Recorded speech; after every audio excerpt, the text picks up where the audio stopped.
And bam, we are live. Nice. Yeah. What's going on, Tim? I'm living. How about you? Nothing much. Welcome to episode 5 of the Salt Lodge. Today we have me, Super J, homeboy Tenno right beside me. We got Monarch back. He was on the first one. If y'all didn't catch that episode, what's going on, Monarch? All right. We got a homeboy SG Loxus. He's actually streaming on his side, twitch.tv/SG Loxus. What's going on, fam? Loxus. What's up? How y'all doing, man? That's not much, man. You looking like you blinged out over there, man. Hey, man, you know I had to turn up for Salt Gaming, man. Only for y'all, man.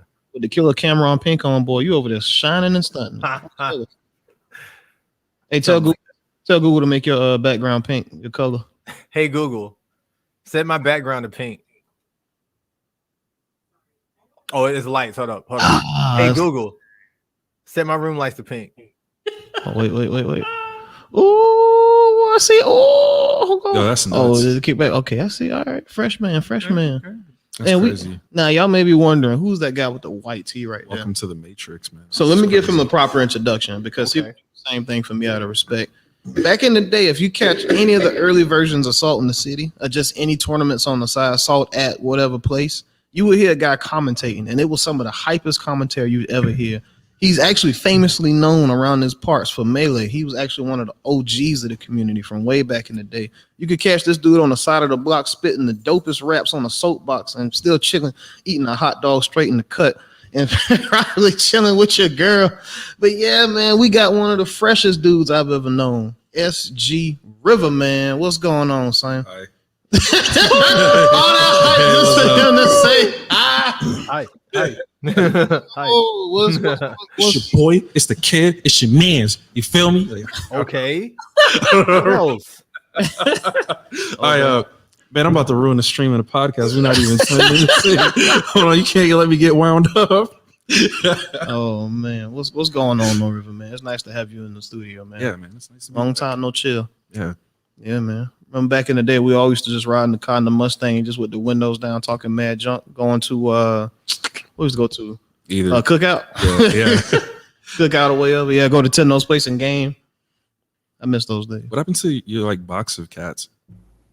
Oh, the box of Yeah, that boy had a litter. Call it a litter. A litter of cats. yeah. Most of the cats got given away. Okay, that's good. Cat gives. Good homes. Hopefully, Okay. That man I said know. hopefully. I know the twins are at the good home. Okay. Wish I knew the names, but I never got around to know them. But they should be good. Leo, Loki, Twins. ended up with me and Amber, but you know, life, man. Yeah. Life is life. Life is life. Understandable. I'm Life glad do be lifing though. you're with them. Yeah, You man. like that? But it's been a while stream since the four of us has actually chilled together. It's been a long time. Life has taken us separate ways, I know. and we used to like hang out a lot. We actually met that. If you watch the first, I think it's the second episode, I talked about a tournament at Matt's Game Exchange where I said I met Riverman. I don't know if you heard that part. So basically, I've first known this guy as Tom Sawyer. There was a tournament for Matt's Game Exchange. Tom Sawyer. And I was like, yo, you know, I came from Georgia, and I was like, I don't really have any homies here in Florence like that, but I want to get part of the scene. So I was like, whatever Smash happens in locally, I'm going to attend. So Mass Game Exchange down the road, they had a Smash 64 event. I said, cool, I play Smash 64. But I was like, you know what? Let me extend my hand out and be like, hey, you know, if anybody want a game, you know, practice before the event, day or two beforehand, let me know. So Tom Sawyer comes on my thing with the little Tom Sawyer. Like, yeah, man, we can meet up. I'm like, okay. I'm assuming it's, you know, some Caucasian guy maybe or whatever. It didn't even hit my mind that Tom Sawyer is a fictional character. This dude could have been a axe murderer for all we know. I didn't know. But you know, I didn't even care. I was like, he gonna get swung on. Like nobody rolls up to somebody's crib with a gun, especially when they come over to the apartment. So either way, I don't think they got that much balls or whatever. So yeah, he roll over. I look out. They knock on the door. I look out the peephole. I see a dude with a fro and then another dude with the fro. Both of them had on their jackets and stuff. I was like, man, these dudes look kind of rough, man. I was like, what's going on? And he was like, it's Tom. I said, oh snap, it's Tom. I opened the door. I was like, yo, and they came. We sat down, played Smash, practiced a bit. They was cool guys, and that's when I met Monarch and Riverman at that time. And then we had the tournament the next day. They already knew what the deal was because we kind of practiced a bit. So we rolled in there. I think I didn't drop a stock or whatever. And that's when Tendo was in there talking that smack. But yeah, that was the first time we all got together. Like you point like that. You was talking mad, John boy. Tendo said, I'll never forget what Tendo said. Tendo said, man, there's some people that just got a little bit of time to play the game and have fun. And there's some people that just ain't got no life. Now that you know me, Tendo, how you feel about that statement? You still ain't got no life. Damn. I'm a father with 2 jobs and I still ain't got no life. They put us into free-for-alls from round 1 through round 4. Voted to clear a 48-man bracket, and they wouldn't let anyone help with the bracket. And me, being the absolute savant I am, I'm sitting up here trying to grind Fox combos in a game I don't play. Hey, that man was trying to be Isaiah, dog. He was over there shining people and stuff. I was looking real fresh until I played somebody who actually played 64 for longer than 2 days. I was like, bro, why can't I do any of this stuff I've seen Super Boom Fan do? I'm like, dog, this isn't Melee and I'm mad. I got cheated. You got cheated? I got cheated. It was supposed to be double elimination. I only lost. Oh, it was single elimination. Yeah. And then they had Yeah. like a few free-for-alls in the mix or something like that. Yeah, that's what I was talking about, like how it started. Was there items in there? No, I can't remember. They did something stupid where like half of the bracket was doing items. The losers bracket was doing items in order to make it go faster on free-for-alls. And I got stuck in the middle of that. I was playing up against this one guy who was using Samus, and all he was doing was like rolling and shooting charge shots and then throwing items. And he got really annoyed every single time I would stop running around in circles and then just press down B. So I basically just beat him by jumping and down Bing. And the guys on winners bracket were running free-for-alls. And then they were like, hey, now we can do one-on-ones after everybody started complaining about it and half the venue cleared. And then I think that's ignorant. I love it. Yeah. Then like you got in the grand finals, if I'm not mistaken, or something, and they were like, hey, dude, we're running out of time for this whole tournament. So we're just gonna like do a 2 out of 3, and it's free-for-alls. And then they jammed like the top 4 people into a free-for-all. I didn't get it. So It said whoever wins gets money. Alexis, I didn't even lose a stock then. I just let everybody else beat each other up while I just stood on the other side of the stage. I was like, I'm gonna take this seriously. Oh my god, It was pretty bad. I was playing Mario too. It was pretty bad. oh my god. This guy. I hate hearing about Super running amok, man. Yeah, I hate. They did that actually at GameStop Yeah, in the Florence strategy, too. They did, like when they had a Melee tournament way back in the day. This was like when Melee was fresh. I think it was like 8 months later after the game came out. I went to a tournament and it was 1v1s the whole time, 3 stocks. I was beating everybody. Final match. Hey guys, we're gonna go to Game and Watch the stage with items. Yo, like what? So we doing a free for all then, and I lose because DK's in the middle pressing down B the whole time. You got Fox over there just firing. And then you had Ness going PK Thunder and just a whole time. It was just spam. And then you got the hammers and stuff dropping down. So I just lost. And guess who won that tournament? Who? Your homeboy Rashad. The guy. The guy. Yeah, I still hate him till this day. No, he cool. He cool. Rice? Rice? Darius. Oh, okay. Yeah, Darius. You might have met him in Cool D. I was playing more traditional fighting games with him, Devin, and Corey for a while. Yeah. I missed I that remember, setup, I remember. man. Shout out to the crew. Shout out to the crew, dog. What was y'all crew name? Speedwagon Foundation.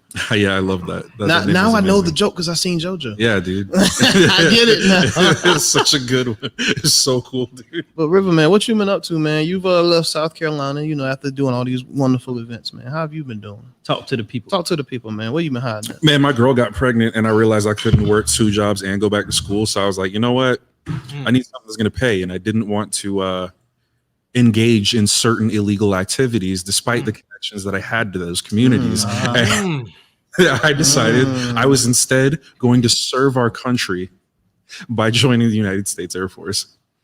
I did that, got thrown everywhere from hither and yon. If you ever go to Biloxi, Mississippi, it's gorgeous. Just don't go into the water on the beach. They still haven't cleaned up the oil. Yeah, I went to basic with a guy whose dad was working the project, and he was supposed to basically be like auditing the cleanup work in the Gulf. Well, funny story, the big oil company, I think it was BP, approached him and said, we are going to quadruple your salary in bonuses and stock options if you lie to these people about how well these guys that we hired did. And this guy's dad was like, y'all know people are going to die, right? Like, I can't do that. So then he wound up getting fired from the job because of it. Oh, no. It was some real sad stuff. But Biloxi's beautiful. The The food is wonderful. It's real nice. I can But see. they stationed me in New Jersey now. My contract expires next year. I'm gonna go back to school. I'm gonna figure stuff out. Man, don't sound too sad, man. Good Lord. You're supposed to be all excited and enthusiastic. Yeah, man, I've been doing this and yeah. And you're just like, I'm chilling. I gotta keep it. I gotta keep it 1,000. I'm still. Keep it real. I'm still. Keep it a buck, bro. Keep it a buck. Fuck, dog. $150. I'm like we hustling and we surviving out here. That's really all I can say about it. Understandable. We got to make that bread however you can, man. Yeah, it's just getting. Oh boy! Oh my god! Let me. Oh my god! It's pretty tough out here, but I'm trying. You know the crazy thing about it? We're all fathers now, man. We got something in common. I actually fit in with the group. It's exciting. We should start a daddy daycare. We could do that. We can do that. Yeah, y'all do that, and I'll just chill on the side and. No, you gonna be there too. Yours coming soon. Hint, hint, hint, hint, hint. Why you looking what? Ooh, The curse is upon you. Don't do nah, it. man. I already put it in the light, man. You're gonna be a What was father. that, Will? You're gonna have a kid soon. Nah, don't let him do you like that. No. Don't let him do me like that. You talking to you? You got kids, Will? Yeah, I got a 6-year-old. Oh crap! Oh man, out dog. Oh man, Oh man. I'm the cool uncle that the kids come to go see. But yeah, Riverman. Like back in the day, we used to. You remember them tournaments, man? Salt in the City and all that stuff. Those were the good days, man. Yeah. Yeah, hitting the ragtag group, getting together, just riding Nintendo's car way over while they're breaking down. You know, just why Nintendo? We were ragging and tagging. What you talking about? So we wasn't ragging and tagging. Yeah, we was ragging and tagging. Loxes. Right. Loxes. Yeah. We would be riding. We would be crammed in Nintendo's car, man. AC barely working. Got to have Oh no! Hey, Oh man. no! Make sure you don't kick that up. That thing might bust open, boy. And we had the TVs in the back with the towels on them and all that. Oh, that's grassroots, boy. Yeah. Ooh. We got the wires just everywhere, dude. Remember that one time they only had one good outlet, so we had this extension cord that was connected to an extension cord that was connected to an extension cord that was connected to an extension cord that was connected to an extension cord, and so on and so forth, wrapped around the room for one thing. So if one person unplugged that, the whole venue would go down.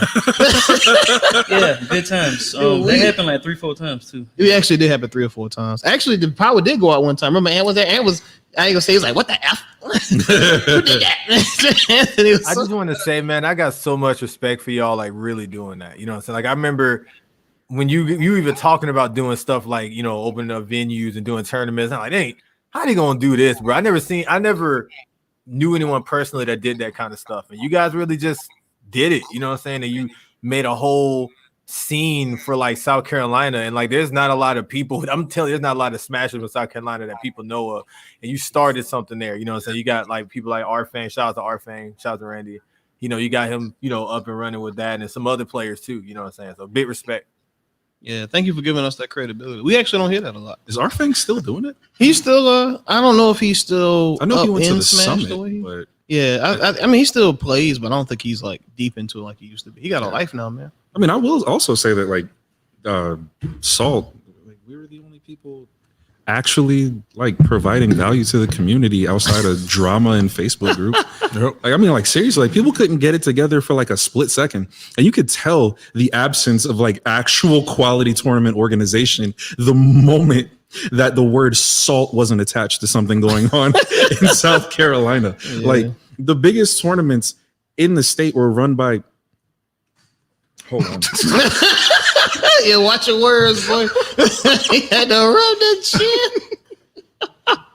They weren't exactly well run. And a lot of the legends that have been built up about South Carolina's Smash scene have been in a super negative way because of the lack of professionalism on everybody else's side of the ball except for ours. But at the same time, anybody that comes to our state and would mess with us would leave, you know, wanting to go to these bigger events only to get horribly disappointed. It was very Give sad. him that good wholesome customer service, man. Yeah, but then the community itself doesn't even keep the ship afloat because we're hemorrhaging our brightest stars because of the general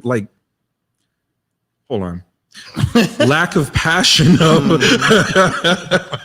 the general community at large. So it was really rough. We did a lot. So for those that are listening, when you came to Assault Gaming event, you would walk up, you see a crowd of people.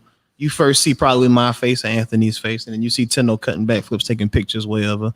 Then you will see Monarch the Muscle on the side with our homeboys Avante, Chiba, June the Moon, Indigo, Tisha, whoever else decided to join us that day. And then you would hear Tim over there with just a hypers on the mic. Like, yeah, get him, boy. Show him what you doing training, baby. Like it was just an amazing time, man. And everybody always had a good time. We always got a lot of good comments, yo. Especially about your commentary, man. Like whenever you weren't there and we didn't have a commentator, and we was like, Anthony was like, you can't just sit there and commentate. I'm gonna need you. Like, all right, man. Good Lord. So we would just leave it to like free commentary. And then you had people at Monarch in the chat like, what's going on with this commentary? Where my boy at? I was like, yo, I'm so sorry. Yeah, we were slipping without you, Tim, man. We really, really needed you in them last few stretches. But we tried to keep it together. Yeah. Yeah, then we it was some guy who was commentating for us for a minute. I cannot remember his name, but he helped out. I'm bad with names. I'm sorry, but yeah, we had some people coming by helping us out every now and then. But yeah, you're definitely our number one commentator. I mean, a lot of people like to do that whole thing, like people, like nervous people be doing in the club and like just stand on the wall and not dance type stuff. I'll even get up from the commentary booth and then I'll like go walk behind people during pools matches and hype up people that I know are nervous just to see if it'll give them the energy they need to like not drop the combos. Because the better the gameplay is, the better your game works as a spectator sport. The more people are going to get engaged, the more people are going to want to come back. Mm-hmm. Everybody's used to watching like tens of thousands of people like swarm Evo on Twitch and whatnot. So they come to expect a certain type of energy. And of course, if you have too many people that are just being flies on the wall at your event, it's not, why not just stay at home and play online? Yeah, I was about to make a really NSFW joke. Ultimately, like I feel like we provided a service. You give people what they feel like they should only be able to get in Vegas, and it makes it worthwhile to come out to something else than locally. So we were pre-OnlyFans. I like pre-OnlyFans. Oh, that's a way to look at it. Yes. Yeah. Man, remember when we had James come to one of our events? That was pretty dope. I miss Corporal Punisher. Yeah, Corporal Punisher came. Down him. No, can't hurt him. Take him. Look, Loxus never came to our events. Though, I knew that was coming next. I knew that was coming next. Soon. Well, not soon because it's COVID thing, but once things clear up. I hate COVID. Eventually, we got to pay for this ticket. We got to get this man in the car, knock him out, and bring him to the event. Like right by his house. In your day when he's wide open. That's too many for that. In before hours. No, but look, I'm more into traveling now than I was before. So I might do it. I wasn't into traveling years ago, but I might be more into it now. You take trains? Yeah. I don't mind trains. Thank God. Trains, yes. Trains are sick. Why are you so hyped about trains? Dude, trains are so fucking. Trains are so underrated, dude. Yeah, man. Yo, funny enough, my wife was just talking about we need to take a train ride. I used to ride. I don't know if subway trains count, but I've never taken an actual railway train. I take subway trains too. Yeah. As long as people be like cleaning the trash up, like that's part of the experience. Yeah, like so it can be a part of the experience. But one thing I will say is that having folks that live in New York and then riding that subway and then riding the subway in Maryland, it's two totally different experiences. Like you'll have a bum. I don't know how he does it. Maybe he jumped a turnstile to get, he's trying to go to Coney Island or something, and you're on a connector coming from like Manhattan because you wanted to get falafel downtown or some nonsense like that. You'll watch somebody like scratch their bum, stain the seat, and then leave like a half-eaten Subway sandwich in the corner of it. You'll come back, ride the same train like 2 days later, and it's still there. Now you got to fight a rat for the same seat that you were sitting in. Whereas the one on Maryland is so beautiful. You jump in the train, it's like, oh, this is new. You ask somebody, they're like, oh man, dude, this train has been here for like 20 years, bro. You must be new in town. It's like, it's 20 years and it looks as good. Yeah, I can barely hear the train squeak on the track. Sometimes I'd be about to miss my dang train. I hop off the train. The station is kind of clean. The Subway sandwich from the same bum. You know what I mean? Sitting right there on the thing. I use the bathroom. Yeah, I use the bathroom. Even the rats are more polite. Like they're like, hey man, we're gonna remove this because it takes away from your experience. squeak, squeak. And then he hit. You don't hear about Subway sandwich rat. You heard about pizza rat because people expect that kind of nonsense in New York. But that's the Splinter dog. In Maryland, is pretty underrated. Like the subway system is dope. It's a part of their local color. Man. That and we're not really gonna get into like all the gate stuff. I feel like DC overall needs to do better. But the subway is fire. Okay. I remember one time on MARTA in a Subway in Atlanta, I saw a rat eating some food. The next day, I saw a roach eating some food. Then I saw a rat eating a roach the next day. And then like 2 days later, I saw a pigeon eating a rat. I said, yo, circle of life. They are savage out here. And then I dropped my McGriddle like a few days after that. And dude, like all them pigeons just came like, nah, it's too late. Not touch the ground, son. Yo, once it touch the ground, it's over with. You know how I look on Pokemon when you go into like, or you know, like how I look on RPGs when you step on something and it made a little black screen come up and you in the battle. That's how the moment that bread hit the ground, the RPG thing came up and then it was the birds joint. Then it looked at me and said, I said, oh, all right, it's all you, dog. I'm out. GG's. You got it. Yeah, right. Yeah, Monarch, man. So we're gonna talk about a little bit of gaming, of course, because we saw gaming. You were a huge Melee fan, still is, right? For the most part, yeah. Favorite Melee player? Right now or all time? All time. I already know. It's the stream. The stream don't know. It's friggin' Mango. It's Mango. Why you like Mango so much? I grew up with the guy, and it was something about watching him get a dash dance rest on a peach in July of 2009 that really meant the day, boy. That really meant something to me. So why you like Melee so much? Well, I mean, originally, so I actually started off playing Melee, but it was just free-for-alls with randos and friends at a school club. And was this the one that Serenade was in? Yeah. I was an original Fox main. And when I mean original Fox main, I mean I was running towards people and I thought that I was hot because I could press down B and send items back at people that were pissing me off. Oh, yeah, and Fox then could do that. In order to be, aggro, I took it at that one step further, and then I started side being all over the place. That was about as good as I was in Melee. And then I saw this one guy play White Suit Marth whenever Brawl dropped, because we had a friend around the time, Brandon.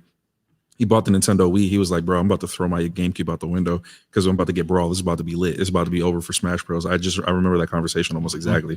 So then he brings Brawl and he's like, man, you guys suck. And he's watching these people like be really bad at the game. But I remember watching this one guy, he got White Suit Marth, and he did the Dancing Blade Rekka series. And I was like, yeah. And I was like, ooh, that's flashy. And Brandon was looking at me like, bro, this guy's trash. Watch this. So he picks up Ness and then he proceeds to mop everybody that's on the stage. But that Marth always left an impression on me. So I played Brawl for like years. The only problem is I'm playing Marth the same way that I was playing Fox and Melee. And I was in Brawl? I was pulling up from a block away. I was not playing Marth properly. Well, you mixing your chemicals together in the wrong type of flask, man. What you doing? What I was doing was I was not learning my fundamentals. I'll tell you that right now. But ultimately, like what happened was I couldn't afford a Wii in Brawl. Crux of the story. And my homie Brandon was like, look, instead of throwing this GameCube out the window, I'm gonna sell it to you with Melee and with Star Fox and a controller for like $30. I was like, okay, bet. Wait, Star Fox on GameCube? Yeah. Some Adventures? Assault. Oh, Assault. Okay. Yeah, Assault was pretty fire. Okay, keep going. So fire. Oh my gosh. Not to like slide my man up under the bus, but there was he definitely let the copy of Melee go earlier. And then he told me what I could do to jug it off the dude. Wait, what? So he gave it away and told you to like, all right, man, I'm gonna tell you how to roll company this one for old buddy. It was crazy. He said, yo, I forgot that I promised it to this kid for $20. And he was like, but I want you to have it more because I know that she'll get better. What? So he slid me a method and a game and said, this is one that he wants more. I didn't. I was going to throw it out the window with the GameCube, hand it to him, and then get Melee. So I did it. And for like that game and $5 extra, I got Melee off the kid. This is Salt Gaming, everybody. The fruits of life. Yo, it was pretty degenerate, but we were like 14, 15 at the time. So we came from the gutter. So I mean, this is sort of like Sold that man a bottle of water that was half drunk. I dare you, just so you can get his Sprite. That's all it was. That man sold him water at the beach. What you mean? So yeah, I'm grinding Melee, thinking that it's gonna make me better at Brawl somehow. And the first time I tripped, I got triggered, and I said, I think I can never come back to this game seriously again in my life. And the rest is history.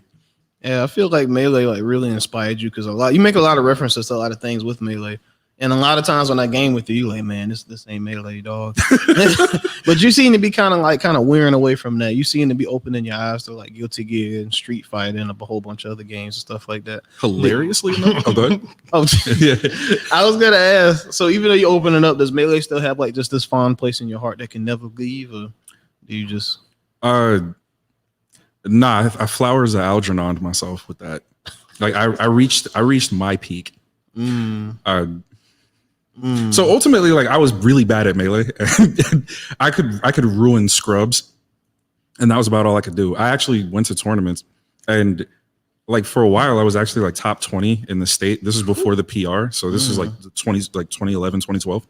I was doing really good because the state was full of a bunch of scrubs, and I was just at the top of the heap. And there was like 3 or 4 good people at Melee.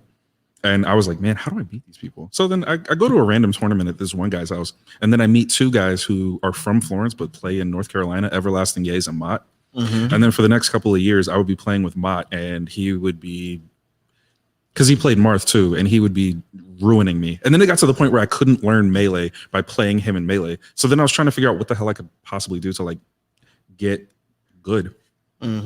Well, that was when I found out about Street Fighter, because I grew up playing it on the little arcade machine at the bowling alley or whatever, but I never really gave it its due until I found out some interview with Masahiro Sakurai where he was like, hey dude, I made Smash Bros because like I wanted to do something different with Street Fighter and Nintendo characters, and I also don't like the communities that are built around my games. You know, that guy.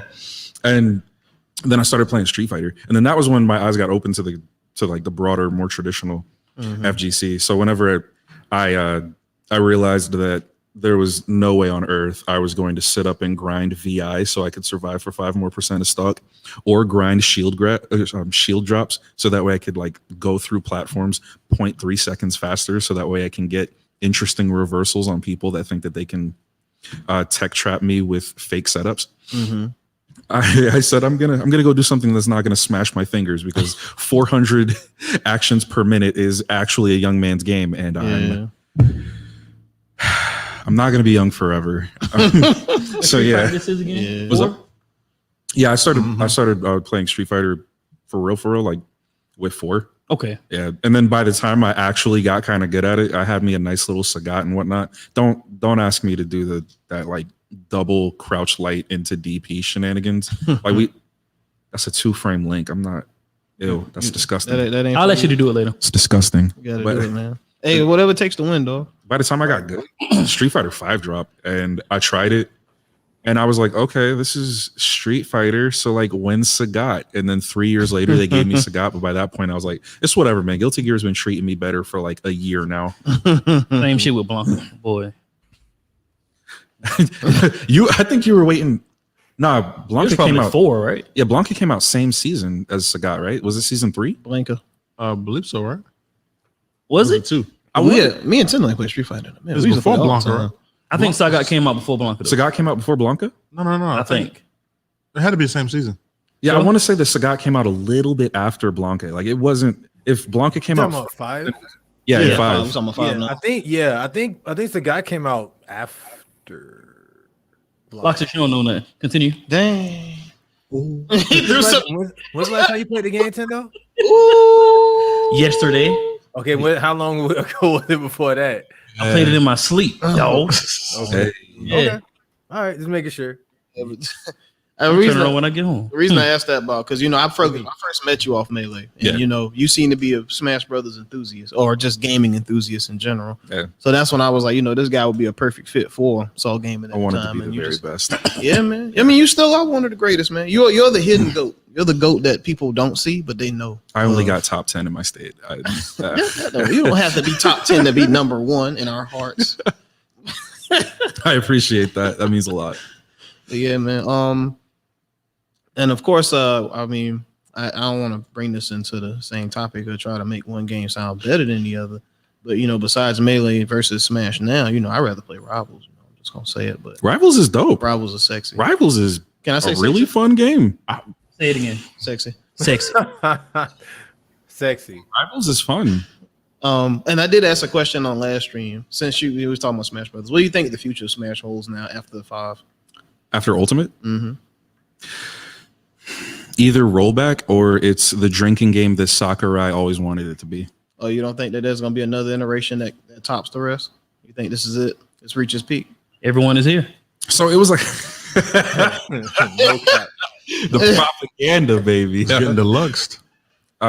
So like watching documentaries and talking to people, super fans of the game and of the company, Nintendo and whatnot, you find out a lot about what created the happy little accident that's Melee. Mm-hmm. And essentially it was I think it was Iwata, the guy who died. Yeah. Iwata, there we go. God rest his soul. R.I.P. Yeah, it was basically the corporate overlords at Nintendo said, "Hey, Iwata, can you help this Sakurai guy? We said he could make a fighting game, and he's kind of struggling."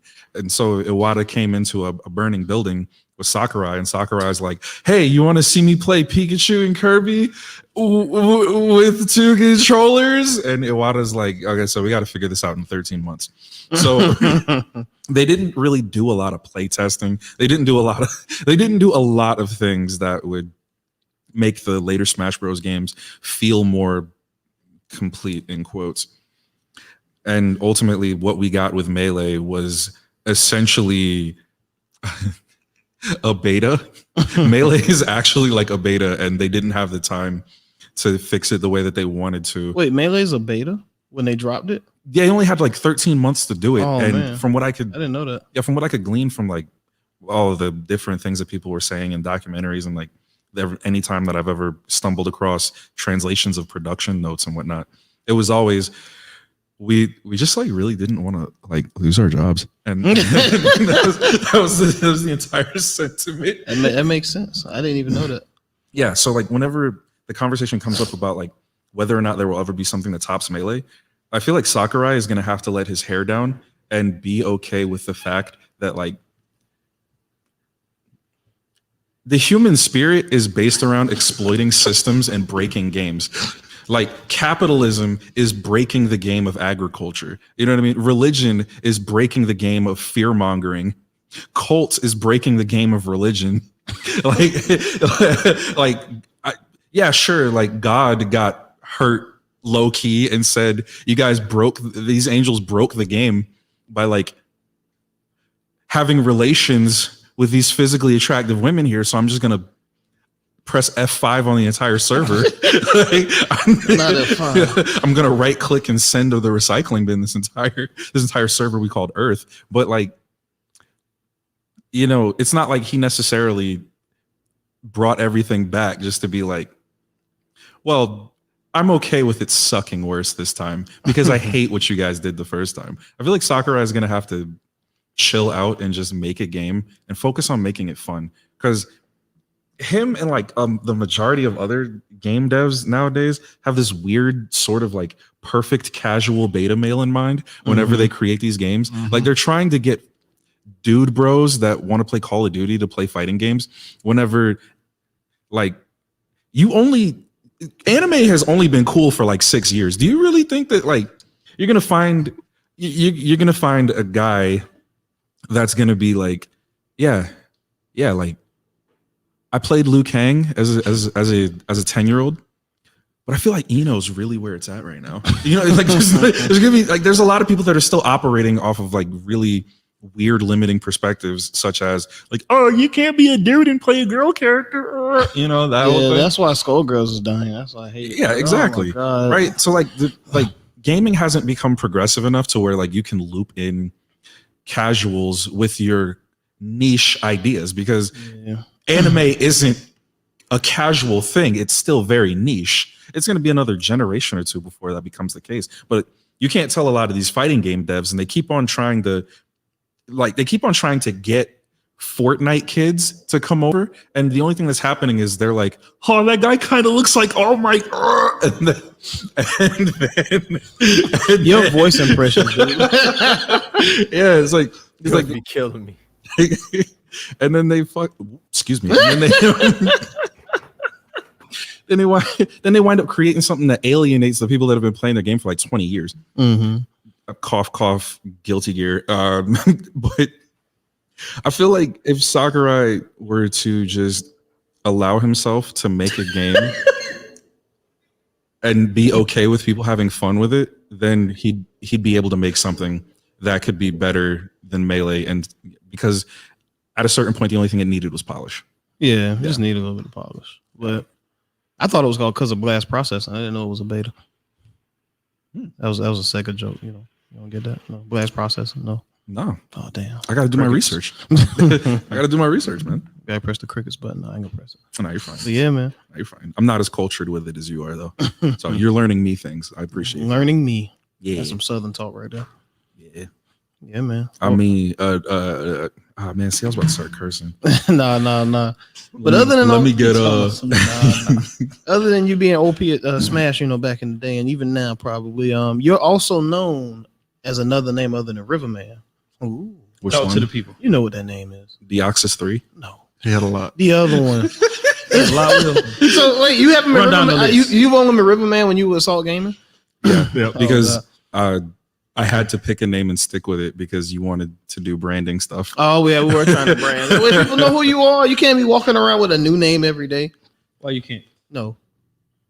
I was on that art. I was on that art individual tip where I was like, I don't know, if I didn't feel it that day, it just wasn't to be. Oh yeah, you kind of was because you was like Jet Set Radio Future and all that stuff. That tag is sick. I still have that tag on my memory card. At least you weren't like Loxus, man. Loxus was Rockman Dash and switching it up. Yeah, Hey. my Melee tag was CJ, and then I went to Rockman for like 6 years, and then I've been Loxus ever since. Good times. But nah, man, you're also known as IXM. Come on, man. Oh, yeah. Yeah, you rap. Yeah, like Yeah. a radio station. So he does what? He's IXM. He That was kind of the raps, man. joke He once I raps. realized He's a hip-hop once I hopper, realized man. what my initials guy. were after I made that up the guy. name. That guy's a hip hop hopper. The smooth criminal? A hip hop. Yo, I'm gonna say it right here on this podcast right now. I played your album in the shower Nice. and I loved it. Thanks. I did it for days at a time. It's on my phone right now. You think I'm playing? It's literally on my phone right now. That's crazy. Your music is fire. You need to drop some more stuff. Thank you. I was supposed to let Loxus listen to it, man, but I forgot. I'm trying to get some stability, man. There's just too much going on at the moment. Yeah, man. For those that don't know, please check out the album Ellie by IXM. It is on SoundCloud. It is a very, very good album. I They love haven't it. shut I down think my it's like account 13. Yeah, it's still there. It's still there. Dude, it's still there. Still on my Still there. SoundCloud. It's an awesome I album. still got the other song. Okay. It's also on Bandcamp, guys. Oh, it's on Bandcamp? Yeah, it's on Bandcamp. So it's like Bandcamp at EYEXM. And I have my B-sides, which are the songs that I made for Ellie that didn't make the cut. And if you download both of them, you get access to the super rare music videos that are like only on Vimeo, like 20 views. Is that true? Yeah. Wait, it's on Vimeo? Like I have two videos. Like one is for Be Water 2015 and the other one's for the Saga. Oh, snap. Send the links. I work from Vimeo. I can find that. Are you serious? Yeah, Yeah, go ahead, find them. Yeah. Need 'em. If you download the projects from Bandcamp, you can actually get free download files of them. I wanted to do something special, but then I forgot to like Twitter campaign properly, and I was like, it's okay, man. They'll find it when they find it. Lox, tell me how you feel about this. Lost in the world, going on the trip. Okay. Lost in the sauce, possibly the shrimp. Pasta. Oh, I messed it up here. Pasta with the shrimp. Yo. Lost in the sauce, pasta with the shrimp. Yeah, stuff like that on there, man. It was just so fire. Like that whole album was just smooth. You gotta do it again, man. You gotta do it. I have half of a tape done. I just couldn't get anything. Man, you should I couldn't get it done. you should have heard Tisha when we first played it, man. She was like, "That ain't him. He can't do nothing like that. That's too good. That's high quality. There's no way that's him." I was like, "Yeah, that's him, dog." Like every time I show somebody that album, they're like, "Yo, this is actually fire, man. Like, this is the jump." I be Since out high here school. rapping, dog. I appreciate Well, you had that since high school? Since high school, yeah. Dang. We be at the football games and he'll start rapping. Like I think who freestyle was it? Deshaun that day? I think so. And that whole crowd came because they thought it was gonna be a fight. Oh yeah, but It then was they just stuck Tim around for the rest. freestyle. It's just Tim freestyle. We had like a short little battle because he was like, "Oh yeah, man, you got verses too." It's like, "Yeah." So it just started with us like passing, like just spitting verses and whatnot. He's like, "You're freestyling?" I was like, "Yeah, I can't remember anything that I've ever written." And then he was like, "Oh snap!" So a couple people like gassed him up, so he starts spitting battle stuff. And then I'm like, "Okay, cool, I can do this too." And then everybody's like, "Oh, are they fighting?" And then people popped up and they're like, "No, they're rapping. They're kind of good at this." And then they like dispelled the crowd and almost kicked us out of the game because like nobody was watching the actual game anymore. It was pretty wild. Dang, you stole the attention from the crowd. That's crazy, man. Yeah, it was pretty cool. It was killing them, man. It was pretty fun. But yeah, podcast. We got two of Florence's greatest MCs. So we got IXM. He's and better. Super J. He's better than Yeah, all. and No, Super Nintendo J, guy, 64. Nintendo guy, man. Nintendo Durant It's very hard. I've been telling these boys here, both of these individuals switched to for Nintendo that Durant. they should have been collab years ago. Long time ago. Y'all are missing out on some fire music and some fire lyrics. And these boys just take the time, sit down, and spit it. And they had the equipment. But I ain't trying to put the fire under you. You got to do it yourself. I'm looking at you, fool. Yeah, it was Yeah, y'all both make great music. Wait, man. thank you. So if the fire has to be under you, then that means it's a campfire, Yeah. which means you upload your music to Bandcamp. Bonfire. Ooh, something like that. Okay, I love this guy. I hate you. I hate you. I love this guy. I love everybody, dude. Nah, fuck that. Music is off the chain. Peace and love, dude. Since he talking about music and how good people is, this guy just be water. That's Be all Wa- I'm oh, saying. Be Water was hot. Boy. I remember that. Boy. Waves, water. I went on a quick little spiritual trip right before I did that tape. I even threw in a couple sacred geometric bars in there, and I really thought that was gonna be the type of stuff that would like alienate everybody because like who's listening to like a standard SoundCloud trap beat and then hear somebody say like dolphins water, yachts water, icosahedron water, and then like not be immediately alienated. But I was like, I'm just gonna do this for me because I'm sure only like 10 people are gonna hear it. That's what you have to do it for. You do it for yourself. We got to get y'all back on it. But I know today I said we were gonna freestyle a little bit. Probably do that a little later. I ain't gonna make y'all do it right now. I don't know. Unless you're in the mood. I don't know what you're talking about. Nah, I ain't gonna do you on the spot like that. I'm probably gonna wind up getting the stream canceled. He gonna get the stream canceled. That thing too far. It's too fire, boy. He gonna burn the stream down, boy. I curse a lot. Do the water sprinklers working here? Gonna get hot, dog. I don't even see him. I don't even see him, boy. Where the coverage at? But yeah, man. Yeah, man. Good times, good time. Speaking of music, man, one topic I want to talk to today. This is why I got Alexis here too. Is music and video games. Ooh. Yeah, man. Together? So I'm a huge fan of video game OSTs. Huge fan. Whenever I play a game, the music makes the game. There's even games that's based off music. Ever since the NES, when it was bleep bleep bleep bleep bleep bleep bleep bleep bleep bleep bleep bleep bleep bleep bleep, you know those were the junk. And now we got like full soundtracks, rock and all that stuff included in games. And what I wanted to talk about today is why is music so important in video games? Because I'm not talking about just like when you play Def Jam or whatever, and then you just hear DMX in the back, when you're doing your thing and the music hype, I'm talking about like real smooth stuff like Streets of Rage with like the club flow. I'm talking about like River City Rants on like the hot beat in the back when you beating somebody, and you can find rap remixes, all that stuff too, man. So why is music so important in video games? I feel like it's important because it sets the mood, the tone. Sometimes it even makes the game, man. Like for real. Like I played a game that was trash, but because the music was so good, I like dug through it, man. I've done that plenty of times actually. Music was just fire. Mighty Switch Force is a game that's pretty okay, but I think what draws me to that game is the music too. Like the gameplay is alright. The only reason I even go back to it is for the music though. But yeah, it's just like I feel like a lot of companies these days are just sliding out of that. I think the tunes need to be better, man. I think the tunes need to be really, really good. Like when they what's one game I was playing? Streets of Rage 4. Yeah, man. So there's a guy named T. Lopez. I don't know if you don't know T. Lopez, please look him. Played the soundtrack for Sonic Mania. Dude, that soundtrack is legendary. That is one of the most beautiful video game soundtracks I've ever heard in my life. and it's just smooth, man. Every stage, like it's zones in that game you hate. Like nobody likes Oil Ocean. Who the heck wants Oil Ocean? But because T. Lopez remixed the track, Oil Ocean is one of the most fire stages in the game. Yo, like I'll go back to Oil Ocean just for the track. It's like and then the beat drop, like, oh snap, this stage sucks, but this music hot. Same thing with what's that other stage on there? Because you know, like in a lot of Sonic games, desert stages kind of trash.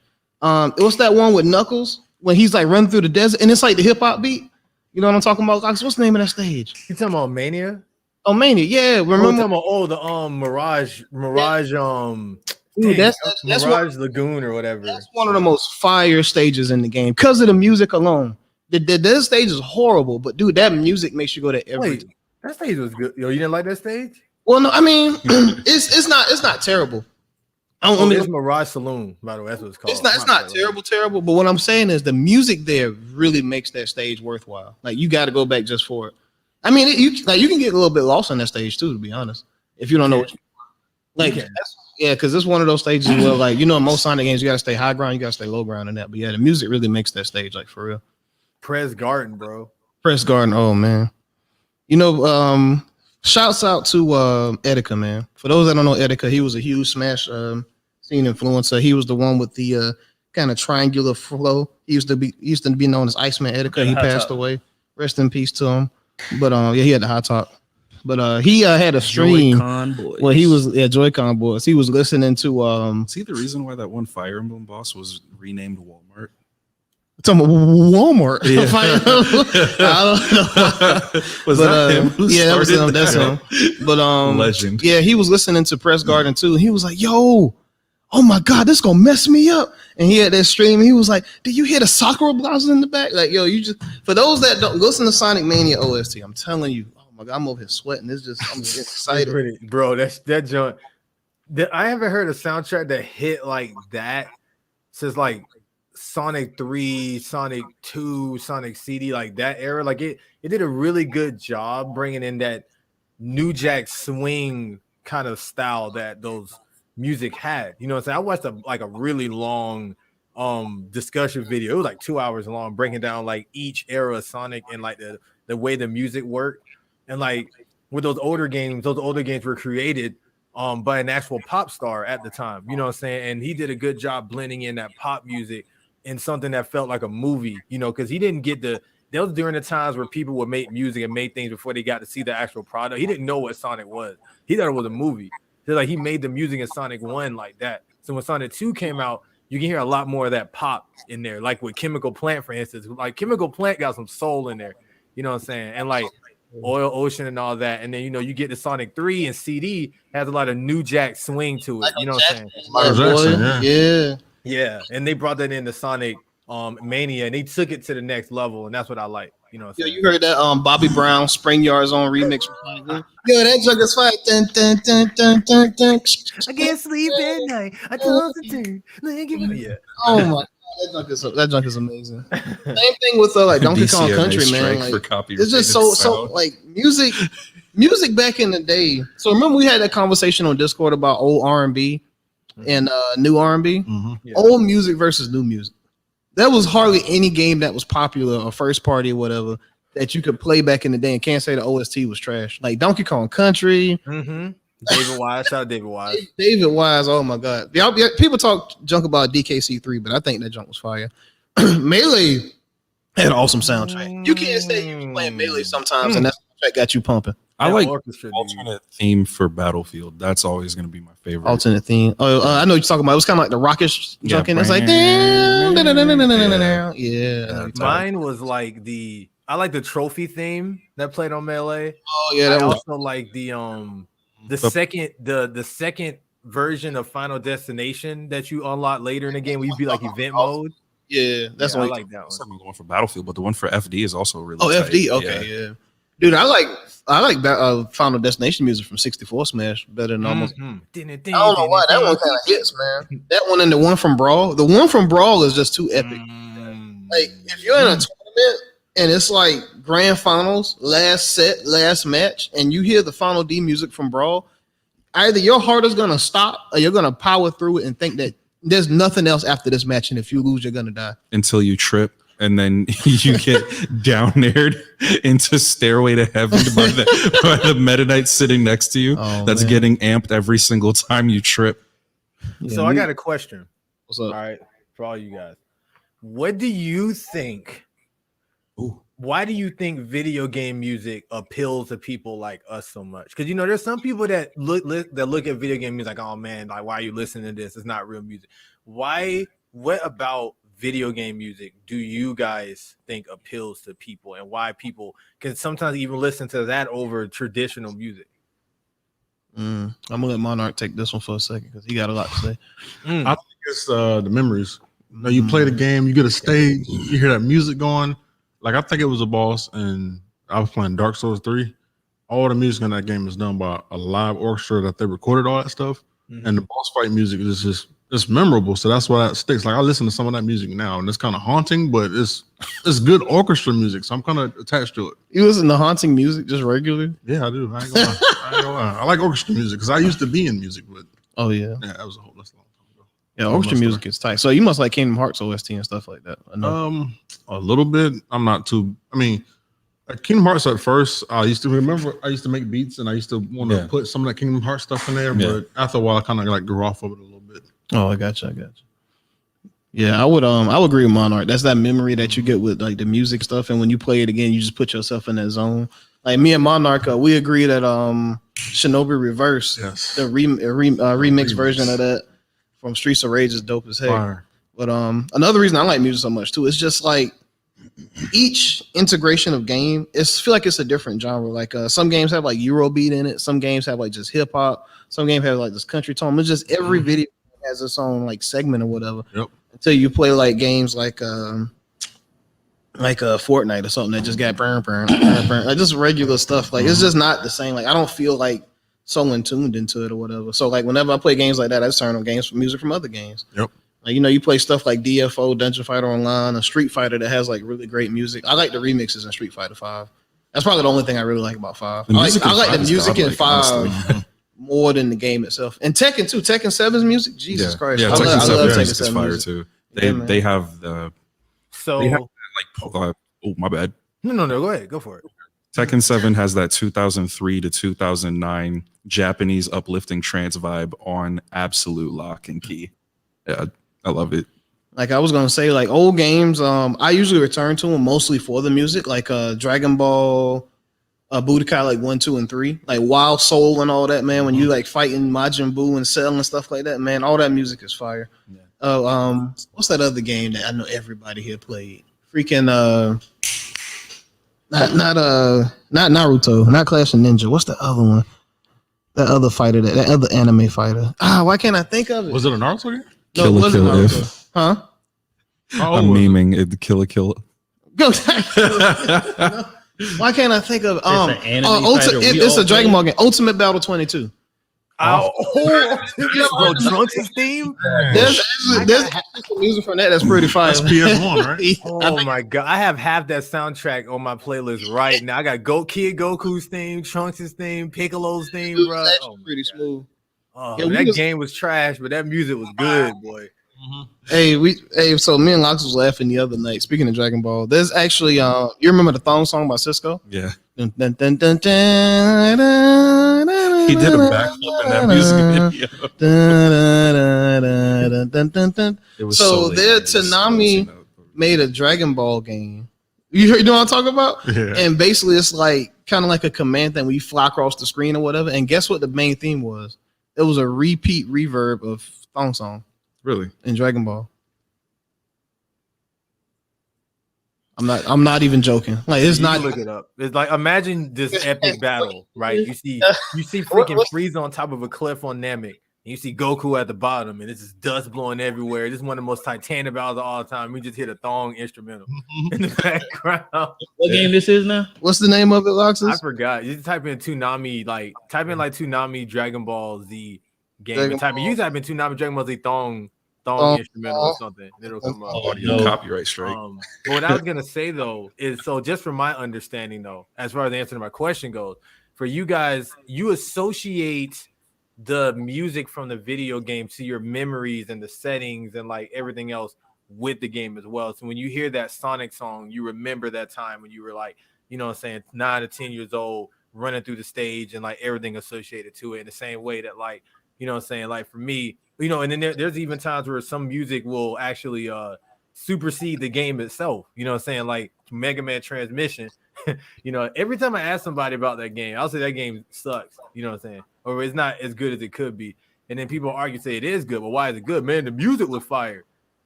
Okay, but what about the rest of the game? You know what I'm saying? So like that happens a lot too with things, you know what I'm saying? I know for me, I associate music in video games because like I said, just like how I mentioned with the Sonic 2 thing, you found it, Super J? Oh, but like from what I found, like for instance, like with Smash Bros, for instance, right? Or like the Sonic 2 example I made, the Sonic 1 example, they use real life, like I guess regular music production to like produce the music in these games. So you are technically listening to real music, you know what I'm saying, but it's just orchestrated in a way to fit in the settings of the game. So yeah, thanks for answering that. Yeah, I can actually expand on that too. Okay, go for it. Like, I think that the question, I don't know, I feel like the discourse about video game music needs to change wildly and dramatically, especially considering like a lot of new production techniques that are used for stuff. Specifically talking about the Sonic example about the composer who was working on pop music at the time. Funny enough, from a music theoretical standpoint, I messed around with Ableton for like just shy of a decade and have learned enough about music to be able to appreciate the more technical side of it. Ultimately, like Japanese pop music, from a music theory standpoint, is light years ahead of anything that pop music is doing in the Western world. They've never given up their love for jazz harmony, and you can hear all kinds of nutty things like shell voicings and chromatic medians flying throughout kid game soundtracks and stuff like that. So in a lot of instances, the video game music coming from certain houses is actually far more sophisticated than a lot of music being produced at all. Yep. Two really good examples. There was actually a bit of a Twitter discussion where people were talking about, you know, is jazz being appropriated in coffee shops and in video games specifically? And there was several Black musicians who gave really pointed arguments for the fact that is in fact not the case, because jazz is a dying art form in Western popular music. Nobody's going to sit up there and listen to a minor ninth with a flat 13th in it that doesn't involve root voicing. You know what I mean? And a 2-5-1 that plays out like a 1-4-5 of a different key signature. But you have white boys and white girls from Berkeley that'll play that in a coffee club, and people are paying money for that. It's keeping the music traditions alive. You have Japanese people that never fell out of love with Art Tatum and like Duke Ellington and, you know, the other individuals, you know, that played in that style. They never fell out of love with it to the point that the sounds permeate the radio for them. They never fell out of love with it, and it's coming into the video games. So I feel like the argument is absolutely moot as to whether or not video game music is legitimate, because in the case of jazz, Asian people are through this multi-billion-dollar industry on the low key kind of propping up an entire musical genre and a lot of its direct descendants and whatnot. Like, I really don't think that you'd have musical acts like Submotion Orchestra coming out of England and whatnot, you know, adding the dub wubs to jazz music if it wasn't for the fact that jazz music didn't die on a cross whenever the IRAA came after Pete Rock and DJ Premier in the 90s over sampling. You know, and a lot of the saving grace for jazz and more low-key, hyper-technical styles of music can be directly attributed to what Japanese people are throwing together behind the scenes in order to make the music that you love so much. I feel like the nostalgia is the nostalgia part of a great soundtrack is amplified by the love and care that's put into every single chord. Because if you're going to grind jazz harmony, you have to love music. Otherwise, you're not going to get very far. Yeah, I know, because I'm currently drowning in it, to be honest with you. Dude, you know what brought me into jazz? What's up? Marvel vs. Capcom 2. Yeah. That's for a lot of us. Yeah. Yeah, picking Magneto and wanting to take somebody for a ride. You know, that's iconic. That whole OST is fire for real. Yeah, I feel like video game music has been legitimate. Like it's absolutely been legitimate. There's a lot of inspiration for it too, man. Yeah, like if like you watch the rap and like hip hop and stuff. Yeah, for Insanely. real. And like if you rock with anime, but you know you still harbor a certain sentiment about video game music. One of the biggest anime composers, Yoko Kanno, got her start working in 8-bit music, for crying out loud. That was how she became the workhorse that she became, because she was on 18-month time crunches in order to produce stuff for Famicom games that would go on to Drown. So no matter what, no matter what, it's all interconnected. And I feel like the fact that it's getting enough shine to where people can ask these questions, whether or not it's legitimate, whether or not it's appropriation, means that more than anything, like the style of music has evolved and it's arrived. And I feel like it's not going anywhere, and it's just as important as any other genre of music. And people that don't believe so are most likely like boomers or like weirdos that get their music recommends from TikToks. Yep. That word niche that you always throw out. Yeah. It depends on the person and what they want and what they receive from the music that they hear, because it goes from video games back to anime. Yeah. One OST that I have on my phone that I've had for probably about 10 years now is the Endless Waltz OST. Ooh. I listen to that almost every morning. What? I didn't know. Man, I love that music. Yeah, the Gundam Wing movie. I ain't no Nintendo man into that. Endless Waltz OST. So good. I get Nintendo liking that. Nintendo seems like one of those like people that like the 1990s kind of anime or 19. Man, I love them. Did they ever release a 3-minute version of the Just Communication jazz rock instrumental? I wish I could tell you, but I don't know. Dang, dude. And you know the one I'm talking about, right? Yeah. It sounds like that. Yes, speaking on it's what beautiful. what Will had mentioned too, it is the nostalgia point to a big point too. What's that game? Yu-Gi-Oh! Duelist of the Roses. I knew he was going to say Duelist of the Roses. Duelist of the I Roses. listened to that. That's a 10 out of 10 soundtrack, though. Yo, it's a lot too. And that Japanese obscure kind of music. I don't know exactly what it is. Like, is that like a jazz? All right. So if you play Katamari, what kind of music is that? So that's a huge mix of music right there, boy. if we're thinking about like the same songs on the soundtrack, then there was definitely like a work in the electronic music community around the late 2000s, whenever people were whenever car stereos in England were getting like hard banned and all kinds of things like that, driving dance music underground. For real, that was a real thing. You can look that up. There was a split in the community as the internet began to basically like throw names and labels on top of everything that you know and love. And the community split across the border of IDM and EDM. Both of them are stupid and they jump the line pretty easily, but IDM was coined by some European magazine. It was intelligent dance music, but essentially it's anything that's minimal. So if you can think about like an instrumental break that just involves synths and the Phil Collins, breakdown drums from I Can Feel It in the Air stretched out over 4 minutes, then that's essentially what you're approaching with Katamari, IDM. yes. Yeah. But like exactly.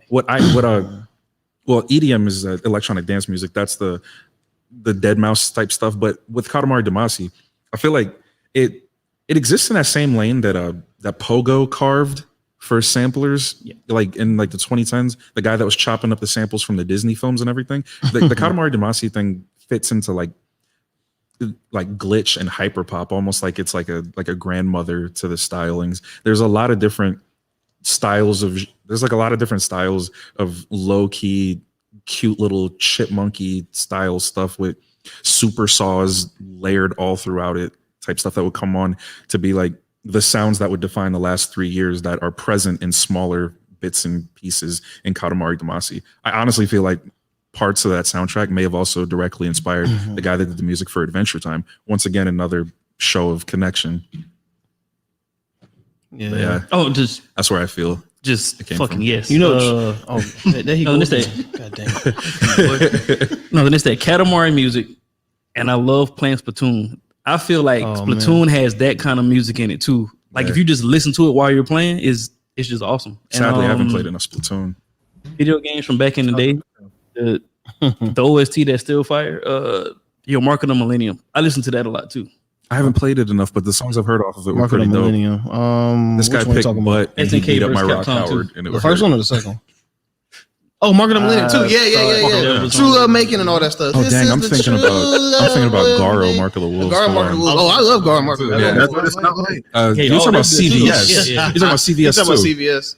Yeah, CVS 2 is dope. Capcom versus SNK. Yes. Yeah, Oh, that that music is amazing. It makes sense. Yes. Ooh, Love Street Fighter 3 Third Strike.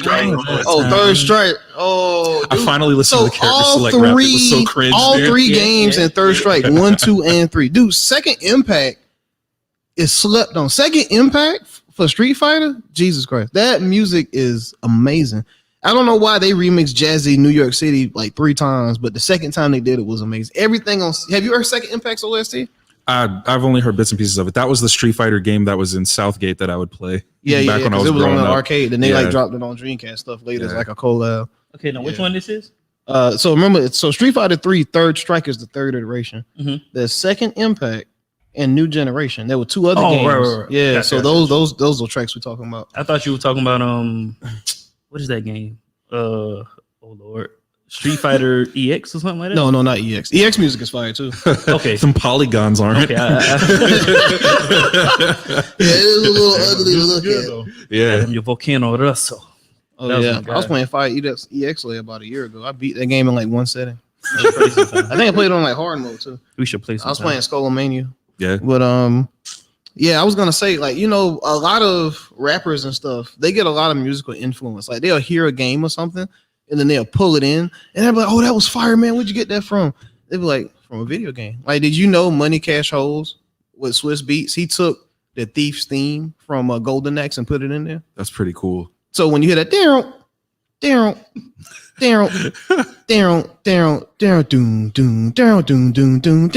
It's money time. You know what I'm talking about? Yeah, he took that and put it in there, man. It's like that's just stuff like that is like amazing. Or if you ever heard Wiz Khalifa Never Been, that's literally Chrono that's Chrono Trigger's Trigger. like Secret of the Force, I think. Yeah. Just slapped in there and remixed. Oh, also there was a Drake tune that he did with Drake did a song with Giggs, a UK rapper, back in 2017 from More Life. It was called Kissing My Teeth or whatever. That was a song that had the controversy surrounding it that he yanked X's flow from Look at Me. And like that was the song that started that entire beef and the Kakashi Drake meme all in one fell swoop. It was very, very blessed content came about from that song. Hey, whose swag you gonna steal next? Yours. You seen it? Yeah, the beat itself was sampled from I think it was from Sonic 06. Yeah, it was one of the earlier stages in Sonic 06. The bum bum bum bum bum bum bum bum bum bum. I know you're talking about. P-Man just got out the can. I gave my bro in advance. So shout out to a lot of UK rappers too. DKC one too. Oh You got yeah. what now? He has that Drake used a DKC2 sample too. Oh, for Hotline Bling or something. No, he remember Super. What is it? Man, it's some six guy. I can't remember the name of it. Oh, was it Dram? Dram for Cha Cha. He sampled a Mario song too, didn't he? I think that was the eShop music. I think it was the song. Yeah. But I heard that Drake one though. It was like oh yeah. that one. Hey, where the road is, I'm Yeah, that Gonna be the six. That song was hard. Somebody did His best- GoldenEye beat. Can't remember who. His but best album you know, had the yeah. worst title. Shout out to this. Oh yeah, man. Mm. Yo, the music in GoldenEye on the 64 made that game too, man. Yeah. With that with the watch, you go, dude. That has to be one of the hottest start menu themes of all time. You know what I'm talking about? Yeah. So like when he goes to his watch, it's like dun, dun, dun. Yeah. Yo, that junk is smooth, boy. I ain't never been so happy to press start in my life. Honestly, like some of the sound cues definitely boost the music too. Like whenever you're running around through the the Russian compound, smoking people holding AKs outside of guard towers and whatnot. You're the well, you know, the banana is playing in the background. It's pretty nice. It all works together very well. It was the only first person shooter that I would play for like 10 years. And we're talking about I was playing GoldenEye during Xbox Live, during the Xbox Live era. Oh, they still had it on the Xbox? No, I was still playing it on my Nintendo. Oh, you say you still playing it? I was still playing it on my Nintendo. Man, you was at home alone in the dark playing, boy. Yeah, I was. We gotta play locally sometime. Slappers only, man. No odd job. Odd job is banned. Odd job banned, dog. Of course. So I got a question for y'all. Another one. Before we get into your question, I must say this because I was thinking about this. Okay. You can't say video game music ain't the junk because everybody was blasting Pac-Man with Lil Flip did Game Over. Yes. Oh my. Yo, that jump was so fire. You see somebody bumping it down the street. Watch it. I caught that jump immediately. I felt like such a nerd when I heard that jump. Game Over, Flip. Because we knew where it came from. A lot of people like, oh man, yeah, it'd be hard. I'm like, yeah, like you know where they come from, right? Nah, man, that's hard. Where it comes from? It's Pac-Man. Those people are like the most annoying people to be around because those would be the same person you'd be like, oh, you a nerd. You're a nerd. Now you got to fight somebody because you like Pac-Man. This is back in the days. Yo, I remember I was in a trench, man. I remember you couldn't tell somebody you like video games or anime back when Lil Flip came out. It was like Game Over. You know, you'd be like, hey, that's Pac-Man. It's like, oh, you a nerd. You know, you got to fight people over your taste because they got to press you, man. Yeah, I've actually had to swing on people's sons because I wanted to watch anime instead of BET or TRL. It was rough back in the day. I hated people that liked that song because it always turned into something that it never needed to be. And then his bars were whack anyway. I don't remember his bars in the song. It was just Game Over. I remember Game Over. Game Over. That's it. Yep. That's the song. Chameleon was better. Chameleon was better. What were you gonna say, Alexis? I'm sorry. I'm ASMRing it up. I was gonna ask, like, how do you guys feel about? Okay. It's annoying. When do you how important to video games do you think video game music is? Like if you had to measure it with the music and the gameplay and the story, right? And the visuals, like where do you think video game music fits into that? Personal opinion, I think is just as important as so there's three things I look for in a video game: great music, amazing gameplay, and multiplayer. If it has those three things, I'm probably playing it. Keep in mind that I said music first, then gameplay, and then multiplayer. Gotta have that. Gameplay is especially essential. I never said graphics, never said amazing AI. All I care about is those three things. But it depends on the company too, man. You got companies like Way Forward or other companies that really, really care about their music versus other companies that just throw whatever in there and it'll work out. They'll play it, whatever. Like you can't say, "Oh man, Call of Duty OST is fire." Like have you ever heard that before? No, they just throw whatever together because it's so quick. They don't care about the music.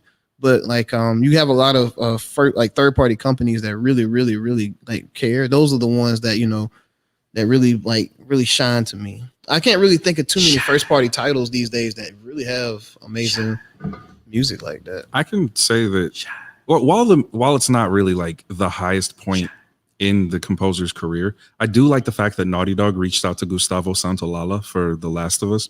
And for those who don't know, Gustavo Santaolalla was a part of an Argentinian prog rock group called Arco Isis back in the late 70s. I didn't know that. And he also composed the music for a really good it would have been an indie flick had it not have been for Brad Pitt being in it, but it was a movie called Babel.